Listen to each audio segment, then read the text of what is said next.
Hey. Hi, hi, hi. Hi, hi, hi. It's your turn.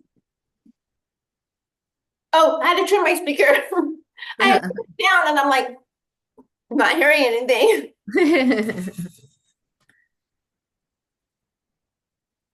Oh, I'm doing good. It's been a day. Welcome back with Chats with A&A. All the things you wish you could say, we'll say for you. I'm Andrea. And I'm Alyssa, the aware. So it has been a day for sure. Um, what has been going on in your day that's made Uh, it a day? it's been a day. Let's Hmm. see. Cleaning, laundromat run, like, it has been like almost going nonstop. Phone calls, meetings, text messages. It's like one thing after another thing. How's your day going? Well, there was, some stuff that happened this morning, and then I had a trauma in the bathroom. I almost fell. We're glad And you didn't. yes, yes, we're all very happy that I did not fall. Um, but that was really scary. And I was shaken up. And then my poor nurse, she's been working so hard. Um, but she kind of forgot to bring me my pain meds and my anxiety meds. So I was just sitting here shaking from my panic attack, and I'm just like, I don't know what to do.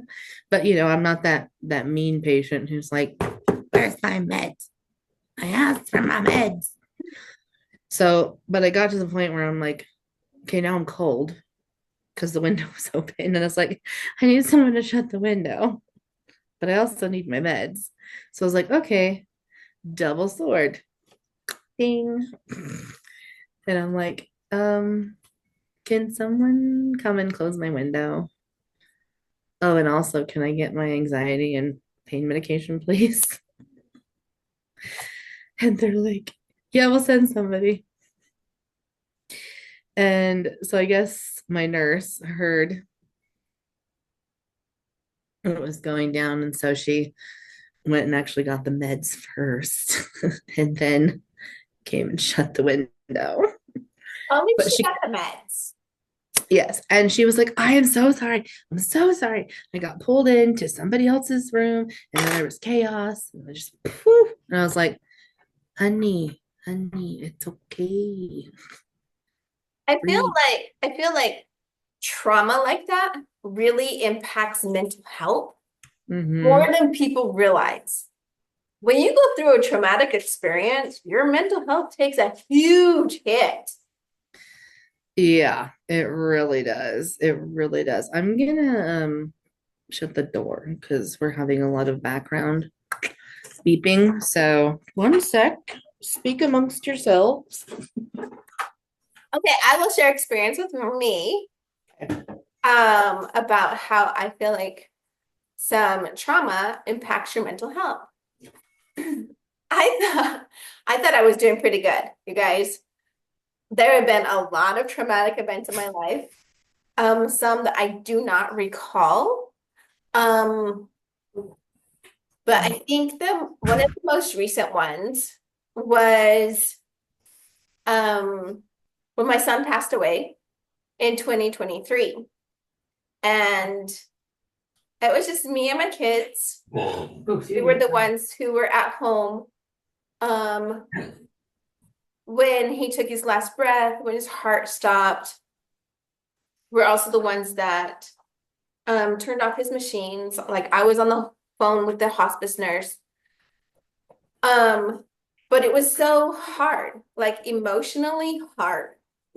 It's not, I've got kids cooking. It was so emotionally hard for me. And even now, like I will start randomly crying at random times, doesn't matter. Um, but this weekend, having it be like close to an anniversary date, because he passed away on the 30th. So every 30th, my subconscious knows it's the 30th without me knowing. So the 29th is hard, the 31st is hard, and the 30th is really hard. And this is when I'm like, okay, I need to be close to my kids. I need to be doing something where I'm outside of my head. Like when I get in my head, the sadness hits and it impacts. It doesn't mean I'm depressed. It doesn't mean that I'm mad or angry. It's just I'm really hurt and sad. And it comes and it goes. But I've noticed with a group I was with, they were it was for caring with complex medically something or other where their children have passed away. I honestly don't remember the name. I It's apologize. like complex grief. Right. And so I asked, sincerely asked, because there's a lot of people there that were really mad. And I really wanted to understand that. I never had this really extensive amount of rage and anger. So I was like, how does it help you? Like, I'm just trying to understand it because I've never experienced it.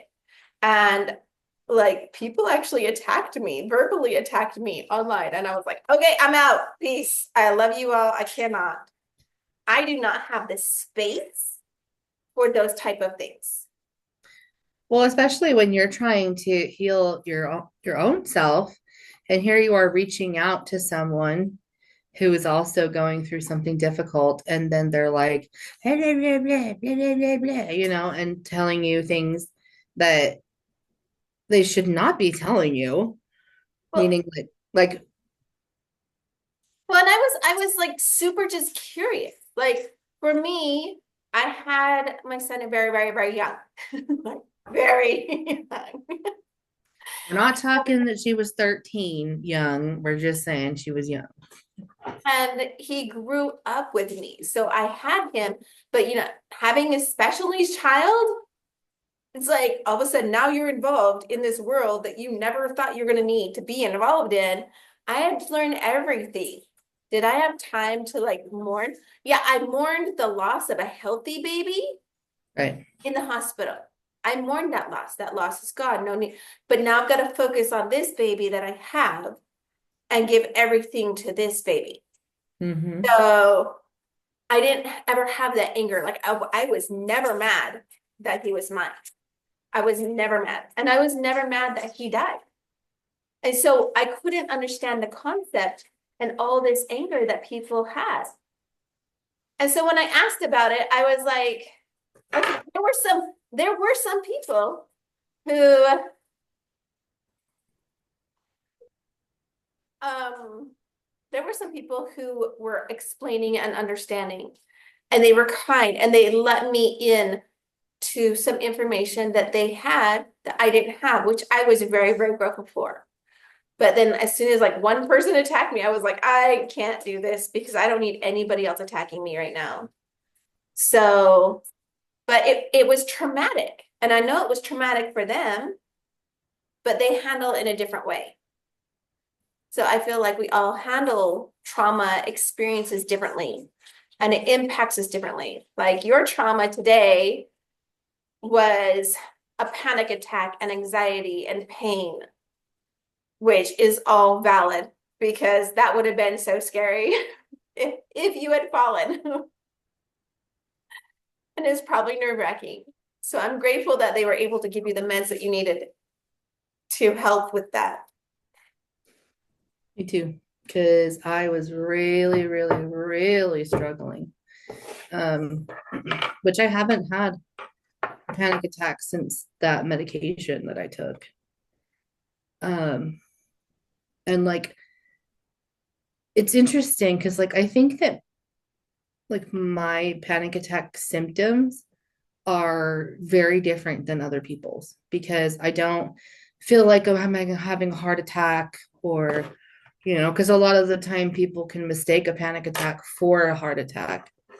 because they have those weird like chest pains and arm pains and all, which mimic a heart attack, but it's not.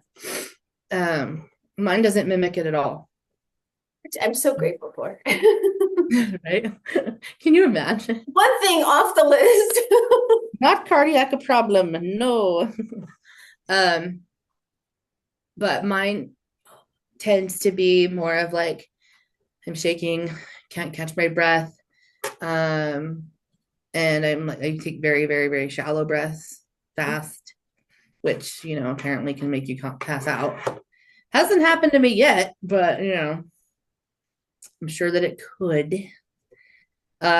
So like it's interesting because so many people like associate the panic attack with like heart attack symptoms. And so sometimes people are like, are you sure you're having a panic attack? You're like, yes, I know my own body. Like Right. one of the things that's really, really okay. So my friend and I were just talking about something kind of like this, and it goes a long way to really understanding somebody else's experience if you know about it. So my friend is very pretty. She's a beautiful girl. And everyone except me sees her and they think, oh, she must be stupid or vain or shallow or like all of these things that she is not. But that is the stereotype for the pretty girl, that they're mean and they, stuck up, all that kind of stuff. And I was telling her because I told her, I was like, I cannot understand your experience. I've never been the skinny pretty girl. Okay.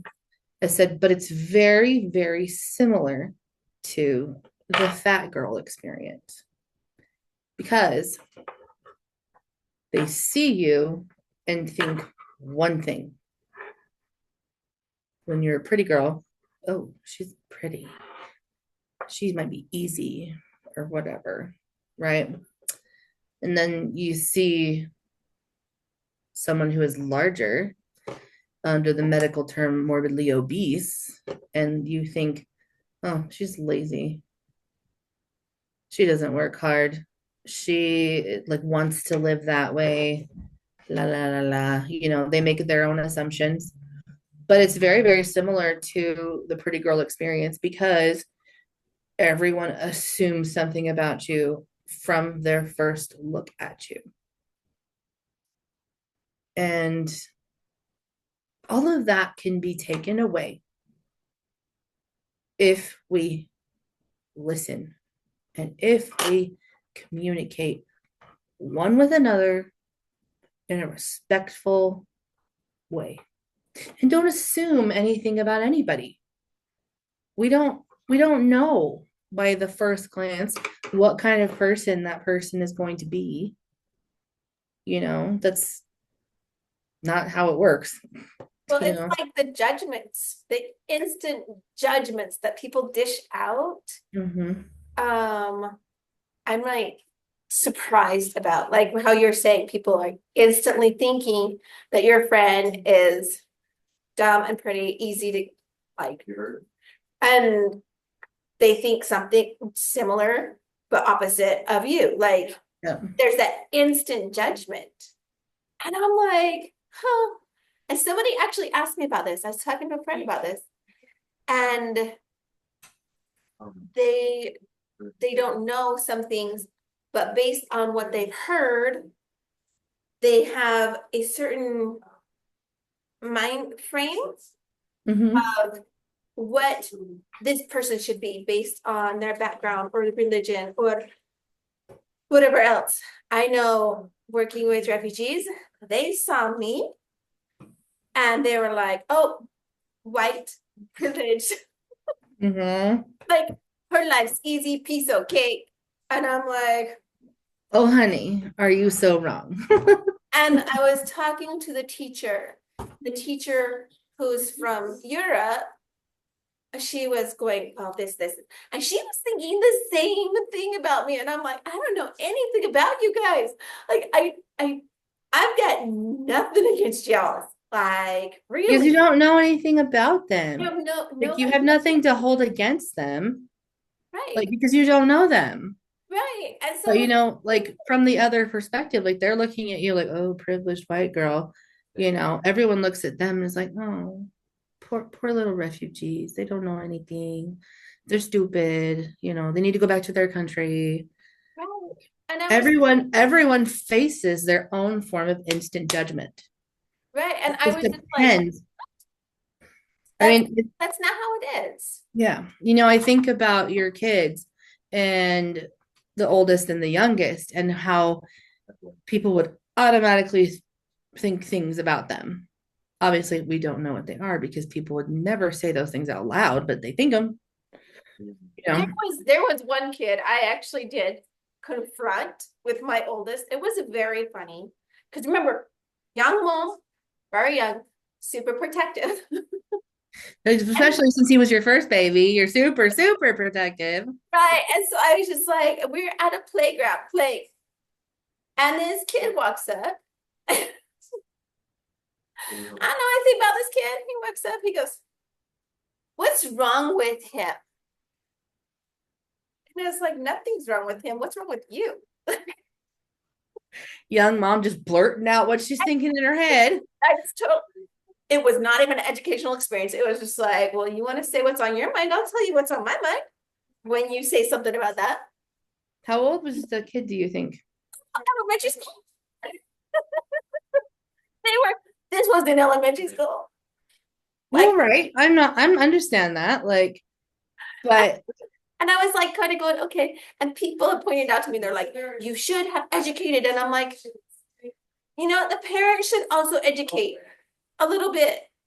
They should how to treat how to people with questions. disabilities. Yeah. That's a dumb question. There's nothing wrong with anybody. That's not the way you phrase it. No. But I think depending on the age of the child that is asked the question and their background, I think there needs to be a little bit of grace because maybe they don't have the vocabulary, especially if they haven't been taught, and he could have totally just been really curious, be like, Right. And because I to didn't ask to be like, how is he different than us? right. And because I didn't know the question. Yeah. The question was, what's wrong with him? Well, nothing's wrong with him. What's wrong with you? There's nothing wrong with you either. Okay. So now there's nothing wrong with either one of you. Now what's the real question? Mm-hmm. And then it came up, it's like, why does he need oxygen? Like, why does he need the tube? Okay. That's a question I can educate on. Uh-huh. Oh, he was born with a lethal skeletal dysplasia and his lungs do not give him enough oxygen. And he was like, oh. And then it was processing, but it was like, okay, there's nothing wrong with him. But what he wanted to know is why he had his little oxygen tank. Yep. He couldn't ask that because he probably didn't have the vocabulary. But he's like, he could have asked what the tube was for. Right. Which he did. That was the second follow-up question. But that's not the first question that came out of his mouth. I think he wanted to find out what underlying condition he had. But how many elementary students can say underlying condition? Probably like 2 off the top of their head when they're off the top of their head. But probably that's because they have like a medical person in their family. Right. So either that or they have another relative that has an underlying condition that causes them to have a disability. Right. So I had to go in to classrooms and tell them about my son. So he wasn't bullied. And explain, this is his body. This is the titanium vectors in his chest. This is his oxygen tank. This is him. Mm-hmm. We're not going to cross the line of picking on bullying, whatever else. I mean, if he struggles with incontinence, like that's he's he's doing the best he can do. Like you guys got to understand this. Yeah. So if he needs to leave, he needs to leave. Like whatever. So, but yeah, I think it's because the background knowledge is not there. Mm-hmm. But I do remember very vividly that experience. So that was probably a little bit of PTSD. Mm-hmm. Somebody coming at my son.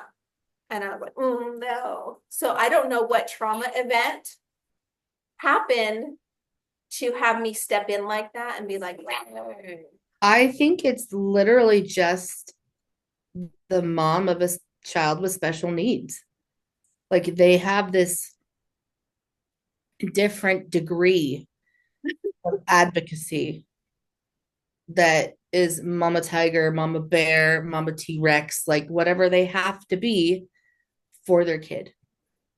And yeah, I've seen that in my life with my brother. So it's like, like the response that you had does not surprise me. Uh, and I have to think like, okay, this is when she was like a brand new mom of this brand new little baby who has special needs.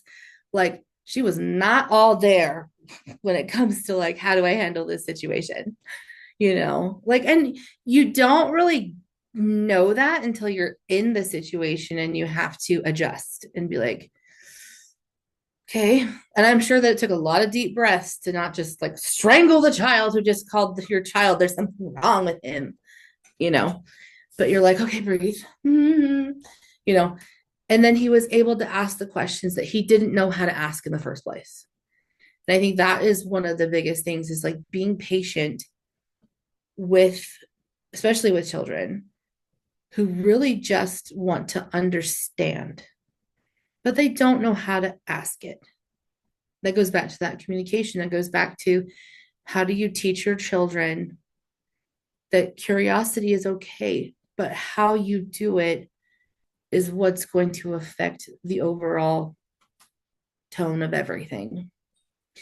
Um, so my mom also went into the classroom in first grade and explained that they were going to be getting this student that had some special needs, that he is working on his speech, but he was very hard to understand, and like all of the things about my brother that kids would like want to be curious about. And she did that before they met him so that they could ask their questions to her, ask their questions to someone who was safe to ask them because she made them comfortable enough to ask. And I think a lot of that goes to the parent of the child with special needs, that they also need to be non-judgmental of the other kids right. and be like, okay, I don't know what's going on in their life. I don't know who has taught them what proper things are and what to do. And, and like seriously, from like a sibling perspective, you have to learn to adjust quickly to a situation. Because let me tell you, it is not just mama bears. There are sister triceratops and they will kill you. I'm not a violent person. Um, Unless you ask my brother when I was a teenager and I was very violent. But in the grand scheme of things, I am not a violent person. I don't believe in conflict. I don't believe, well, I mean, I believe it. Obviously, there is conflict. I think you get my point. It's like, I don't believe that fighting solves anything. Right. There's always a better way. And so there was a time when my youngest brother, was on the bus, and another student of his same age group, I believe, pantsed him in the middle of the bus. He got off the bus and was in tears. And I'm like, what happened? Like, who hurt you? I've never so much in my life wanted to punch an 8-year-old. I was going to take him out, and if you think about it, I was 15, maybe 16 at this point because, my brother is 7 years younger than me. And I'm like, oh my gosh, I could strangle him. Do I remember the name of this child? Absolutely not. Does McKay remember the name of this child? Absolutely yes. And he does not remember the experience because he forgave him. That is one thing that I have noticed about the children that I worked with or have in my life that have special needs is that they are the kindest souls, the purest souls of anyone. I believe that they are God's most special children and that emotional day um that they proved their worth before they even came here. Yeah.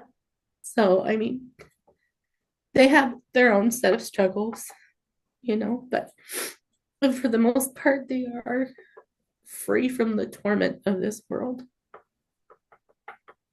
And you know how you're talking about your mom who went in. So I went in first grade, third grade, fourth grade, fifth grade, sixth grade. Every single year. The only grade I missed was second. And that was the one he was picked on relentlessly. I forgot to mention that this group of first graders circled around him and protected him all the way through high school. That's awesome. Yeah, I mean, like, he doesn't talk to a lot of them anymore because, now they're 29, 30 years old and they're moving on in their lives. They're all adults, have their own families. They do. And I think there's been a couple of them that are still single. Which I'm like, I feel you, bro. Because they're guys. That still will come and spend time with him. Even some of them with their families. That's awesome. So, he was sent to the right school at the right time with the right people so that he was safe all the way through high school. That's awesome. See, I had to send my kid from, he was at the deaf school and then was at the hearing school, and then went back to the deaf school. Yeah, he was put all over the place. He was up and down, up and down, up and down. But you know what? They did circle him, especially in the deaf community. Mm-hmm. That community is very tight. So at his viewing, I saw some of them. So this is hard to explain. There was a lot of people. There was this huge line. And people were just coming in like nonstop. It was a huge open house because we didn't have a formal funeral. Because I talked this over with him and I was like, dude, I don't need anybody up at a pulpit or anywhere else telling me how amazing your life was and all the things you accomplished. We were there with you. We walked it with you. We held your hand. We encouraged you.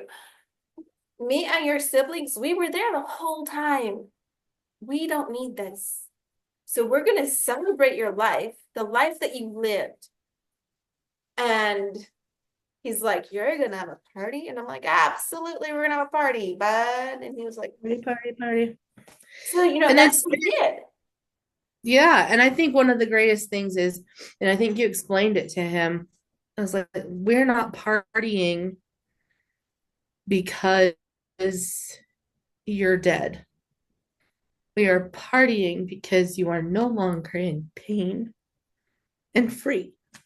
Well, we're celebrating the Celebrating life, the beautiful life they lived. right? And so Yeah. it was very interesting because somebody, it was my cousin's mother, my dad's side came up, and she was coming towards me, but I had saw some of his deaf friends, peripheral vision, like on the side, Right. I've got really good peripherals, man. talking with other teachers who were there who were deaf, like deaf teachers, people in deaf community. They were talking to my baby, who's I don't even know how old he was at the time. He's 16 now. I don't know.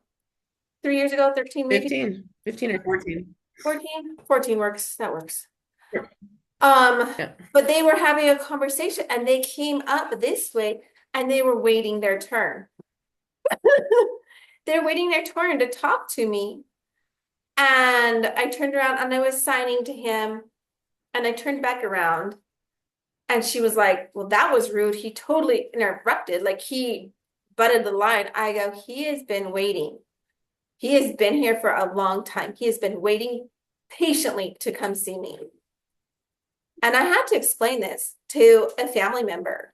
Like, stop the judgments. We are not judging people right now. This is not the place, not the time. We do not do that. Period. And I've Judgment free. tried really hard to keep it judgment free and to raise my kids judgment free. Like, you don't know the situation you're walking into when you walk into it. So no judgments. And it can change like that. Yeah, it changes very quickly, but you're not going to just automatically see something and just go, oh, this is what it is. No, it's not. It's not. No. So you need to just observe, ask questions if you need to ask questions. And then, you know what? Whatever makes you happy makes you happy. Yay. I'm going to celebrate with you. I'm going to be happy for you because you found your happiness. Not everybody finds their happiness. And I feel like in this world, we should find what makes ourselves happy and like live it, do it, be it. If it makes you happy, yes, I'm cheering. I'm for you. I'm encouraging you. I don't care what it is at this point. As long You as want to go dance with unicorns? Yay! as long as it's not I'll do it with you. other people. I'm not saying war is good. No, no. It's No bad. violence towards others. Violence towards others is across the board wrong. And violence towards yourself. And violence towards yourself is wrong. Wrong. Not okay. But you know, any other type of things that bring you happiness, I am cheering for you. Yes. Bring you happiness. Although we have to draw the line, we can't be spending every minute of our lives doing those things that make us happy, because that doesn't always lead to progress in our lives. You have to be a functioning person, Mhm. but you can still have that happiness in your life. And if that's I'm just saying, if like what the thing that makes you happy is playing video games, let's not spend our entire life playing video games unless you are making money. And making money. Like, yes. There you go. Go for it. But you got to go for that. Like, you got to do that. You got to be good at the game and get good at it. And then you have to like be out there, man. Ooh, yeah. You got to like pull your own team together. And I'm pretty sure my kids are watching y'all, so guys. Like, I don't know anybody who's not like streaming games on their phones nowadays. Like kids, I don't. I'm like, you can. I don't get it. Right? Yeah. I really do not get it. Like, I do not see the pull of watching somebody else play a game.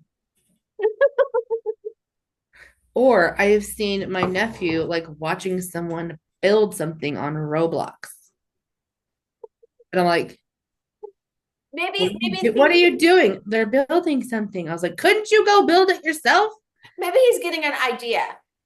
I don't know. He doesn't have a Maybe. he doesn't have a blueprint. So he's like, I need a blueprint, but I don't know how to make a blueprint because I'm too little to make blueprint. So I'm gonna watch somebody else build it. Then maybe I can go back and recreate what they did. Right. I think that's entirely possible. However, I highly doubt it. I would hope and pray for that there was something productive going on behind that screen. Behind the screens. Pay no attention to the boys behind the screens because they are not doing anything. Oh my gosh. Crazy, crazy. Um, but I agree that we have to find things that light our soul because we have to be, or we should be, the light in other people's lives and our own. And when we bring that light to other people, they can take that light and take it to somebody Spread else. it to somewhere else. Right. So hopefully, all of us can find the light within us to bring it to other people. Yeah. Be a support and be there for those people who are struggling, whether it be with health, mental illness, depression, with whatever they're struggling with, be that support to create that light because they will always remember that and take that and they'll bring it to other people because they'll remember. Right. And everybody, I don't think that the subconscious, you want to share things that bring you joy. Right. And so I think that that is important to recognize and to take into the world and share and spread because happiness is like confetti.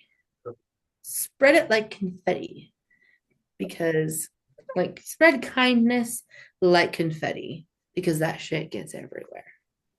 I thought it was glitter. That too.